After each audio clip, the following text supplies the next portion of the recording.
Hello मंडळी, तुम्ही तुम्हाला म्हणाले होते ना की पप्पाला घ्यायला चाललीये.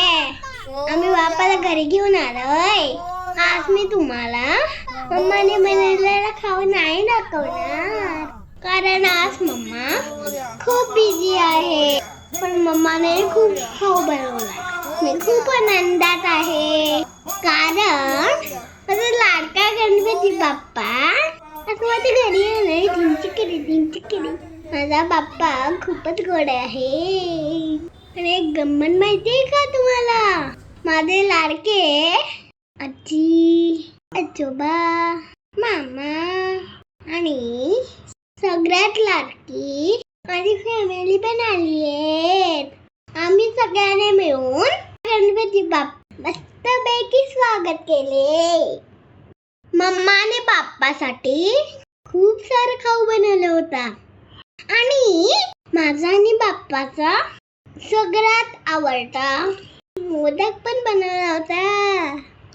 आम्ही सगळ्यांनी बाप्पाची आरती केली. खूप सारा खाऊ पण खाल्ला. खूप मजा आली. बाप्पा सोबत खूप गप्पा मारल्या आणि दादाची कंप्लेंट पण केली. तुम्हाला माहितीये का, बाप्पा त्याचा कान कापणार आहे. बाप्पा सोबत माझा दिवस कधी संपला मला समजलंच नाही आणि मला न आवडला मला तो दिवस झाला. कारण आज बाप्पा घरी जाणार होता. खूप वाईट वाटत होत. असं वाटतंय मला बाप्पा घरीच जाऊ ना.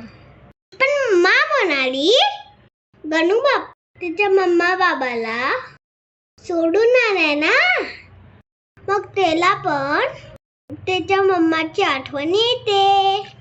अरे बाप्पा त्याच्या घरी चाललाय. गणूला आल्या बाय बाय करताना मला खूप रडू येत होत.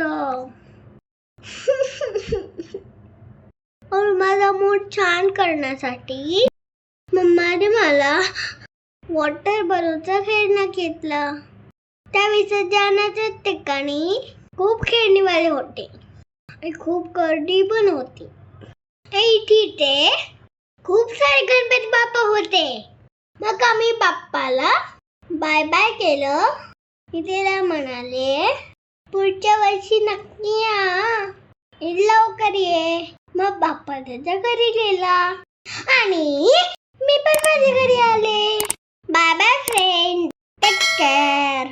आता मी खूप दमलीये, मी चालली झोपायला. Bye bye. हॅपी गणेश चतुर्थी.